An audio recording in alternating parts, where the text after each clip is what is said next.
Hi, this tutorial is brought to you by pm-prep35.com. pm-prep35.com is a free PMP training website. In this session, I am going to cover determine budget process.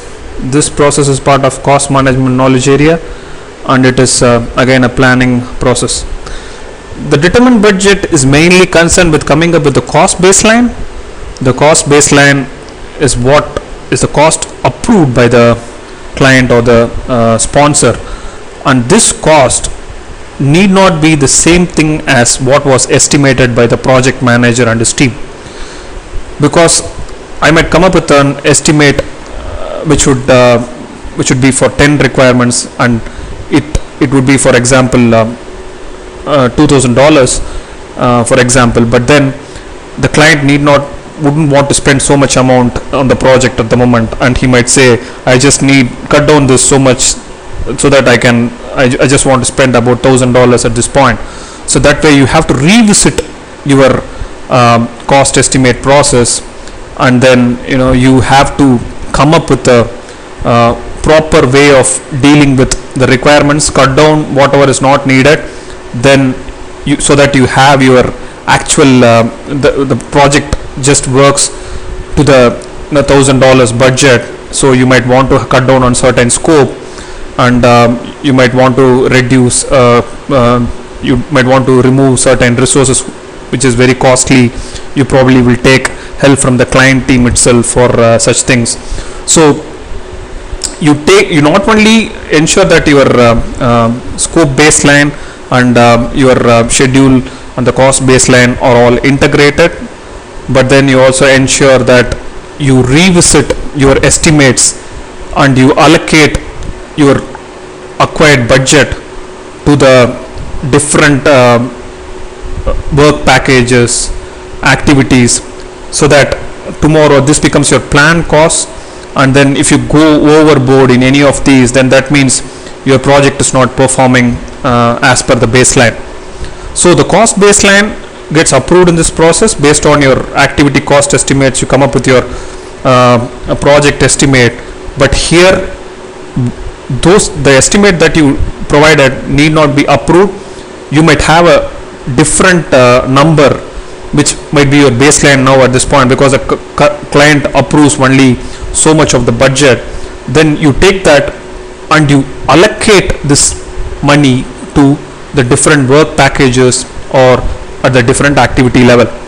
Although it might take so much, if you estimate it, it would have taken a lot more than what it is currently allocated based on different other constraints. So it is also understood that you cut down on certain things. So that's an implicit thing when you come up with the cost baseline or the cost budget. So this process is more related to allocation. First of all, coming up with the baseline which is approved, then allocation of the cost to the different work packages, and so that you can stick to it when you come to the control cost process. So with that in mind, let's quickly walk through what are the inputs for this particular process and the important points. While the cost estimate deals with coming up with the project cost based on individual activities, cost budget deals with establishing a cost baseline. So these are two different things. That you sit with the team in the estimate cost process, you sit with the team and find out what would each of the activities take, or based on excuse me, based on your activity time taken and the resource rate, you come up with your estimates for each of the activities. Then that rolls up into your project estimate, or you don't need to go to that level also. You probably will come with a rough order magnitude estimate at the project level, but then this process is more concerned with approving that particular cost or coming up with the actual cost baseline, and then you use that and allocate to different work packages. So the different work packages means that if there are 10 activities that is done part of one work package, for example, then probably you will cut down some of the activities or some of the requirements, or you would want to reallocate some parts of the budget to some other phase. For example, I deal with some government laws and then I need to get some license, and initially you probably did not take care of that as part of your budgeting estimate cost process. something will be mandated onto this area of your, for example, the law dealing with government laws and things like that. You might license cost, you might want to allocate a fixed amount on that, and that becomes your cost baseline, and you want to mandate that allocation. So such kind of things, it need not be cutting down of requirements, but then mandating certain costs which probably got missed out or which was not considered as part of the estimate cost process. But this process has got to do more with approving the cost as well as allocating that cost, so that you can follow this. So it becomes a guiding force when you do your control costs, or when you're monitoring how the project is performing in terms of cost incurred. So you have a baseline, you have to stick to that baseline. That's the whole idea of this particular sticking part is part of, again, monitoring and controlling, but then coming up with the budget and then allocating cost to different work packages is part of this particular process. Again, these things can be really overlapping in real-time project, but they are seen as discrete processes. That's where you have to limit your thoughts or thinking process. Using the cost baseline, the project performance is determined. That is, the determination of performance is again part of monitoring and controlling process, but the cost baseline is the guiding force wherein you check your actuals and see how the project health is performing. Cost budgets allocate portions of the total to individual tasks. These tasks or work items or the output of the WBS process. So just imagine the determined budget process as something that is working very closely with the WBS, very specifically with the WBS, because that's a hierarchical structure. See, for example, you have X amount, then you have a hierarchy in the WBS, you have 3 or 4 levels. So you allocate a cost for each of the 3 levels based on, for example, I have 10 work packages and I have, for example, 3 levels. So based on which line in that hierarchy has the most number of items, you allocate your cost more there. So it's more like an allocation of cost on the WBS, so that you can easily relate to what is the cost allocation or the cost budget that is allocated for each of the work items or the work packages in the WBS. So WBS, cost budgeting, they go hand in hand. The cost budget deals with determining what part of budget will be spent during what phase of the project life cycle. Remember that the WBS is structured based on phase and the deliverables, and you break that down to the work package level. So that's why this point is really important. It states the cost budget deals with determining what part of budget will be spent during what phase of the project life cycle, and this allocation must be followed in order to ensure that the cost objective is reached as mandated in the agreement or scope statement. Yeah, this the important input in case of this particular process, the agreement, because certain things will be mandated in the agreement. Although I give you a budget of so and so much percentage should be used for this purpose, and you have the other, for example, 40% should be allocated for example, something like purchasing license and all that, and the rest of the 60% is for other things in the project activities or the tasks. So you should ensure that this is mandated in your agreement. You can't do anything like 80-20. So if you do that, you are breaching the agreement or the contract, and you will be having legal implications. So the agreement is very important input in case of the cost budgeting process. So as part of your cost budgeting process, you allocate your cost to different phases, because that's where you can easily track things, because you're dealing with WBS. WBS is structured based on phases and deliverables. You allocate in the different parts of WBS based on the complexity and the work that is involved. The cost estimate can be a different figure compared to the cost baseline, because what was estimated need not be approved project budget. So the idea of the cost budget is proper cost allocation to individual work packages or activities to ensure better manageability and control. So while you are estimating, for example, a work package X might have costed Y based on what your team thinks is the cost estimate, because you have 20 requirements, but then the client might say, I don't have so much money, you can cut down this to 5 requirements if you procure something from outside, and also your cost will reduce there, so your baseline as such will reduce. So that kind of scenario we are looking at here. Although your cost estimate might be something else, your cost budget need not be the same thing. So you have to again look at your WBS and reallocate your cost, although the estimate will be totally different when you initially came up with the estimate for each of the activities and the work packages. So the inputs for this process not very much different from the estimate cost process, but then here you have to account for agreements. That's one of the main things out here. So cost management plan is an important input, basically because it has the process to do the cost budgeting process. Activity cost estimates, because you have a cost estimate, if it gets approved as such, it's good, well and good, but if it is not, then you will have to, or otherwise, if you have come up with an activity cost estimate and you have a basis of estimate why you came up with these estimates, then that is good for your approval of this particular budget. So that's why you come up with your activity cost estimates, also the basis of estimates, so that you can convince the client. So activity cost estimates are an important input to this process. Scope baseline basically because of the fact you have WBS in it and you want to allocate your budget to different parts of the WBS, to the phase level or to certain work package level.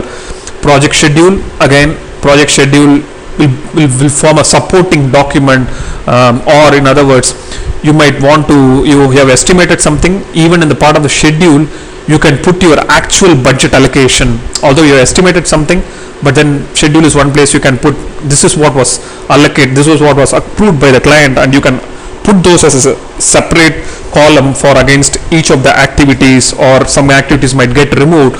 You might probably mark them in a different way so that you know what are the activities that were initially estimated, but then what are the current activities, but you allocate cost to each of the activities. So allocation goes hand in hand with cost budget process, estimation goes hand in hand with estimate cost process.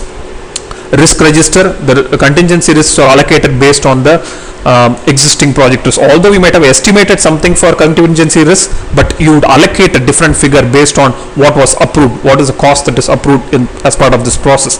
Agreements, the most important input, basically this, there can be mandates which specify this phase or this work package needs attention, and you definitely need to allocate so much money on this.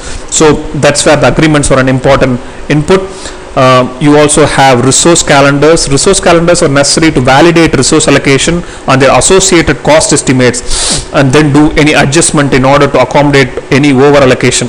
So you have your resource calendar as a supporting document to show this is why this was estimated as so much. So that's where the resource calendars play an important role. You have a way of rearranging with different set of resources, so that you can have a better cost budget or something which is in a line with what the sponsor or the client needs. So basis of estimates go in hand with your cost estimate. So that's one more input. Basis of estimate, why estimation was done in a specific way, why a certain resource was picked over another, or why is cost estimate higher in a specific project phase or work package than others. These are all justification for you to come up with a specific cost estimate. Organizational process assets, lessons learned, process policies and formats related to the cost budgeting process are utilized. Again, if you look at all these processes, somewhere enterprise environmental factors will be an input, somewhere it will not be. Basically, you need to look at it this way, that these processes are aiming at looking at things which are more relevant, or people have said these are best practices found by different body of knowledge, body of people, a body of project managers.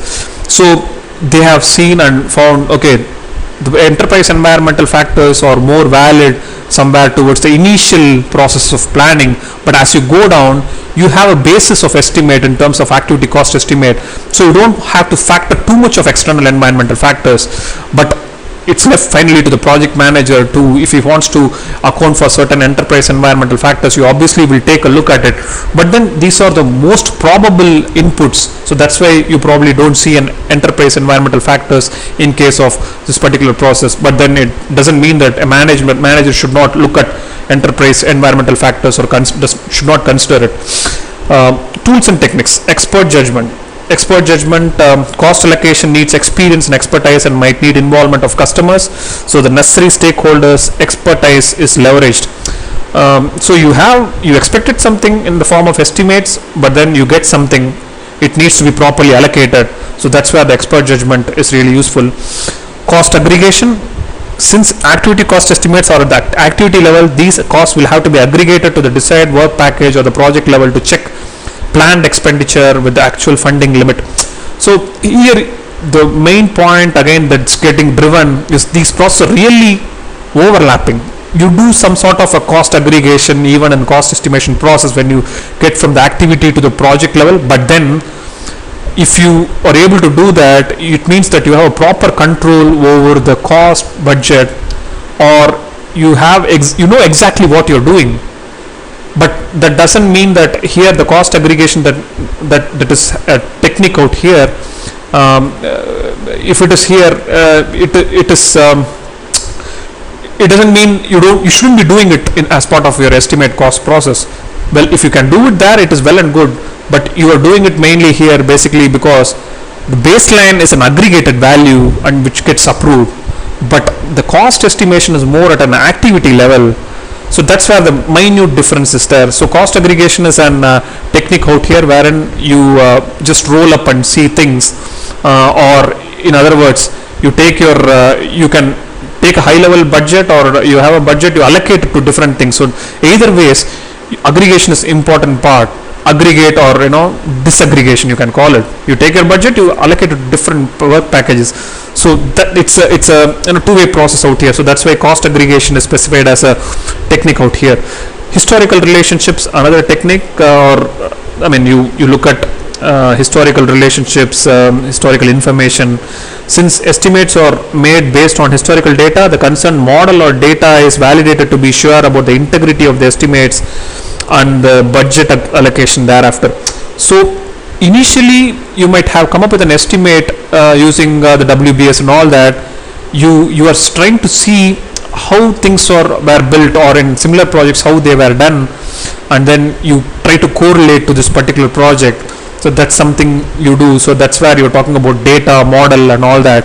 So best practices are used here so that you can justify your cost budget, or if there is too much of estimation that is going overboard, then that can be justified looking at previous project results. Funding limit reconciliation. Since there might be mandated funding limits to different work packages, the planned expenditures might have to be leveled or reconciled to meet the funding limits. So reconciliation has got to do with aggregating things. It's another way of looking at cost aggregation. So if there is a limit allocated to particular package, then you might have to look at what is the best way of allocation and reconciling. So these are all again very overlapping terminologies. So funding limit, there might be a funding limit allocated to certain work packages which you need to take care as part of your cost budgeting process. Reserve analysis, although this is done as part of your estimate cost process, here also you do an analysis, and because you have to take care of your reserve, contingency costs and management reserves, because unknowns are something which you need to take care while you cannot cut down that. So that's where you do a reserve analysis as part of this process. So the outputs of the cost baseline is a number which has a specific approved amount assigned to it. So as part of your control cost process, you have to stick to that particular cost. So that cost is allocated to the work package or the activity level.